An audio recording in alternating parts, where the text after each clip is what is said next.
বন্ধুরা, বর্তমান যুগে স্মার্টফোন কিন্তু অত্যন্ত গুরুত্বপূর্ণ। স্মার্টফোন আমাদের অনেক কাজ কিন্তু সহজ করে দিয়েছে। আমাদের স্মার্টফোনটি যদি কোনোভাবে হ্যাক হয়ে যায়, তাহলে আমাদের ব্যাংকে যত টাকা পয়সা আছে সব কিন্তু চলে যেতে পারে হ্যাকারদের কাছে। এছাড়া আমাদের ফেসবুকও যদি হ্যাক হয়ে যায়, তাহলে ফেসবুকে তারা এমন কিছু পোস্ট করতে পারে যেটা কিন্তু তোমার অনেক বড় বিপদের কারণ হয়ে যেতে পারে। তাহলে বন্ধুরা, কথা না বাড়িয়ে মূল কাজে চলে যাওয়া যাক। আমরা যদি ভুলবশত কোনো বিপজ্জনক ওয়েবসাইটে চলে যাই, তাহলে কিন্তু আমাদের ফোনে বিপজ্জনক ভাইরাস চলে আসতে পারে। এছাড়া আমাদের ফোনটি কিন্তু হ্যাক হওয়ার একটা সম্ভাবনা থেকে যায়। এর জন্য আমরা যা করব সেটা হলো, প্রথমে আমরা ক্রোম ব্রাউজারে চলে যাব। ক্রোম ব্রাউজারের উপরে টাচ করলাম। টাচ করার পরে উপরে দেখো 3 ডট আছে, এটার মধ্যে টাচ করব। টাচ করার পরে এই যে একটু নিচের দিকে দেখো সেটিং অপশন আছে, এটার মধ্যে টাচ করব। টাচ করার পরে প্রাইভেসি অ্যান্ড সিকিউরিটি, এটার মধ্যে টাচ করব। টাচ করার পরে এখান থেকে খুঁজে নেবে সেভ ব্রাউজিং। এই যে দেখো আমারটা একটু নিচের দিকে আছে, অনেকের উপর দিকেও থাকতে পারে। তো সেভ ব্রাউজিং, এটার মধ্যে টাচ করার পরে উপরে দেখো ইনহ্যান্স প্রোটেকশন, এটা সিলেক্ট করে রাখবে। বন্ধুরা, আমি আবারও বলছি, ইনহ্যান্স প্রোটেকশন এটা অবশ্যই সিলেক্ট করে রাখবে। এরপর আমরা এখান থেকে এক ধাপ পেছনে চলে যাব, আবার সেভ ব্রাউজিং এখানে চলে আসবো। এই যে দেখো সেভ ব্রাউজিংয়ের নিচে আছে অলওয়েজ ইউজ সিকিউর কানেকশন, এটা অন করে দেবে। তাহলে বন্ধুরা, তুমি যদি কোনো ভুলবশত জেনে হোক না জেনে হোক তুমি যদি কোনো বিপজ্জনক ওয়েবসাইটে চলে যাও, তাহলে গুগল ক্রোম তোমাকে ওয়ার্নিং করে দেবে যে এই সাইটটি বিপজ্জনক হতে পারে। এরপর তোমাকে আরও 2টি কাজ করতে হবে ফোন হ্যাক হওয়া থেকে বাঁচার জন্য। এবার আমরা আবার গুগল ক্রোমে চলে যাচ্ছি। গুগল ক্রোমে আসার পরে উপরে ডান দিকে যে 3 ডট আছে, এটার মধ্যে টাচ করবে। টাচ করার পরে যে নিচে সেটিং আছে, এটার মধ্যে টাচ করবে। এবার এখান থেকে খুঁজে নেবে গুগল পাসওয়ার্ড ম্যানেজার, এই যে এটার মধ্যে টাচ করবে।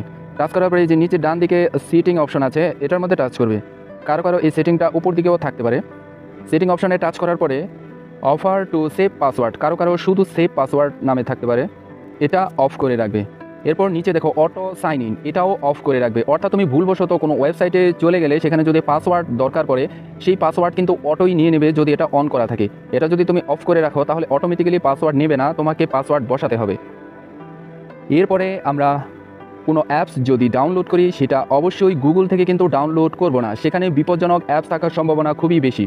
আমরা যদি অ্যাপস ডাউনলোড করতে চাই, তাহলে সেটা অবশ্যই প্লে স্টোর থেকে ডাউনলোড করব। দেখো বন্ধুরা, আমরা প্লে স্টোরে চলে যাচ্ছি। এখানেও কিছু কাজ আছে এবং কিছু সতর্কতা আছে।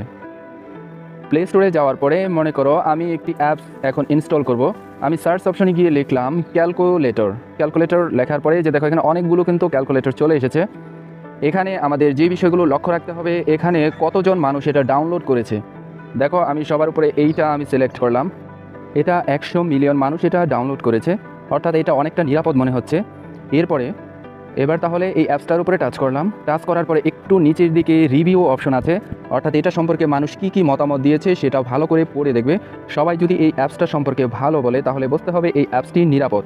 বন্ধুরা, আমি আবারও বলছি, কোনো অ্যাপসের দরকার হলে কোনো অবস্থাতেই গুগল থেকে ডাউনলোড করবে না, এটা কিন্তু অনেক বড় বিপদের কারণ হতে পারে। অ্যাপসের প্রয়োজন হলে সেটা অবশ্যই প্লে স্টোর থেকে ডাউনলোড করবে।